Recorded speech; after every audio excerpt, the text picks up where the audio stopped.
আমার চ্যানেলে তোমাদের সকলকে স্বাগত। আজ আমরা ক্লাস 5-এর রায়ান মার্টিন প্রশ্নবিচিত্রা থেকে পরিবেশের তৃতীয় পর্যায়ক্রমিক মূল্যায়নের দ্বিতীয় স্কুল সলভ করব।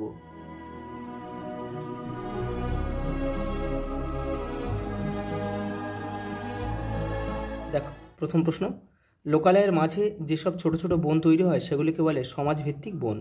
কয়লা খনির মধ্যে অক্সিজেন পাঠানো হয় কারণ খনির শ্রমিকদের শ্বাসকার্য চালানোর জন্য। সূর্যের আলো দিয়ে তৈরি হয় বিদ্যুৎ। ঝালং জলবিদ্যুৎ কেন্দ্রটি গড়ে উঠেছে জলঢাকা নদীতে। গরম লাভা বাইরে বেরিয়ে আসে আগ্নেয়গিরি থেকে। নরম কাণ্ডের গাছ হলো কলা। আজ সকাল 9টায় মুখ্য জোয়ার হলে কাল মুখ্য জোয়ার হতে সকাল 9:52 আবার হবে। দেখো, পরের প্রশ্ন, শূন্যস্থান পূরণ করো। ধোঁয়ার মধ্যে থাকা সবচেয়ে বিষাক্ত গ্যাসের নাম হলো কার্বন মনোক্সাইড। যিনি পরিষেবা গ্রহণ করেন তাকে গ্রাহক বলে। জেলির শিশিতে FPO ছাপ থাকে। যেখানে বেশি ভূমিকম্প হয় সেখানকার মানুষ কাঠের বাড়িতে থাকে। পশ্চিমবঙ্গের প্রধান খনিজ সম্পদ হলো কয়লা। দেখো কি দিয়েছে, দেখো নিচের সম্পর্কযুক্ত শব্দজোড় দেওয়া আছে। প্রথম জোটটির সম্পর্ক দেখে দ্বিতীয় জোটটির শূন্যস্থান পূরণ করো। দেখে নাও, কাগজ চীন, মানে কাগজ চীনে তৈরি হয়েছিল, তাহলে তালপাতার পুঁথি কোথায় হয়েছিল? ভারতে।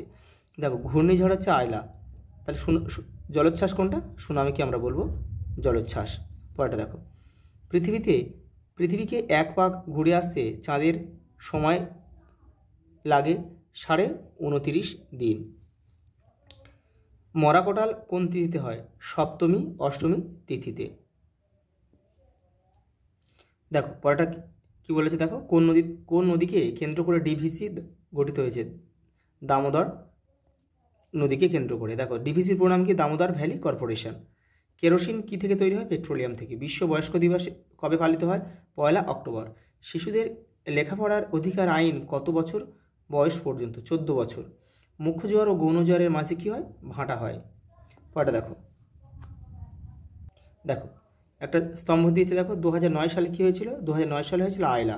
তাহলে এখানে আমরা লিখব 5.1। কেউ তীর চিহ্ন দিয়ে কিন্তু মেলাবে না। 1853 খ্রিস্টাব্দে কী হয়েছিল? দেশে যাত্রী নিয়ে প্রথম ট্রেন চালু হয়েছিল মুম্বাইতে।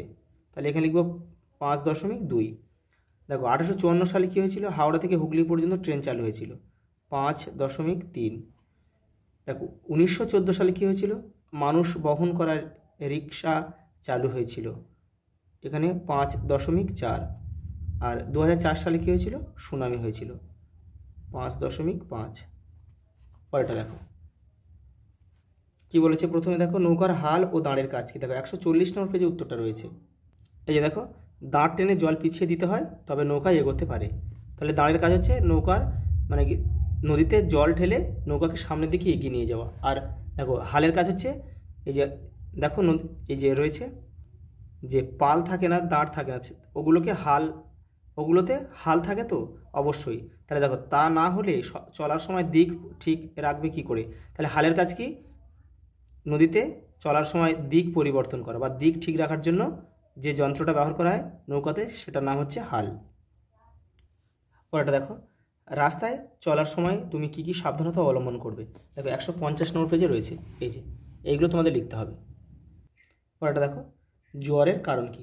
দেখো তোমাদের বইয়ের 171 নম্বর পেজে উত্তরটা রয়েছে, এই যে এখান থেকে এই পর্যন্ত। পরেরটা দেখো, হড়পা বান কাকে বলে? 160 নম্বর পেজে রয়েছে, এই দেখো এখান থেকে করে নেবে তোমরা, এখান থেকে এটা পুরোটা। পরেরটা দেখো, শিশুদের দুটি অধিকার লেখো। 176 নম্বর পেজে তোমাদের বইয়ের উত্তরটা রয়েছে, এই যে। পরেরটা দেখো, টারবাইন কি?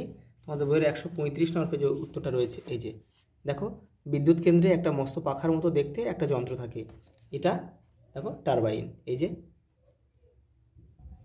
পরেরটা দেখো, আবহাওয়া কাকে বলে? তোমাদের বইয়ের 161 নম্বর পেজে রয়েছে, দেখো এই যে। দেখো, ঝড় বৃষ্টি বাতাসের ঠান্ডা গরম, দেখো ঠান্ডা গরম হাওয়ার গতি এসবের অবস্থাকে একসঙ্গে কী বলে? আবহাওয়া বলে। পরেরটা দেখো, আবহাওয়ার পূর্বাভাস কোন কোন মাধ্যমের থেকে পাওয়া যায়? তোমাদের বইয়ের 161 নম্বর পেজে উত্তরটা রয়েছে, এই দেখো, এই যে খবরের কাগজ, রেডিও, টেলিভিশন, ইন্টারনেট।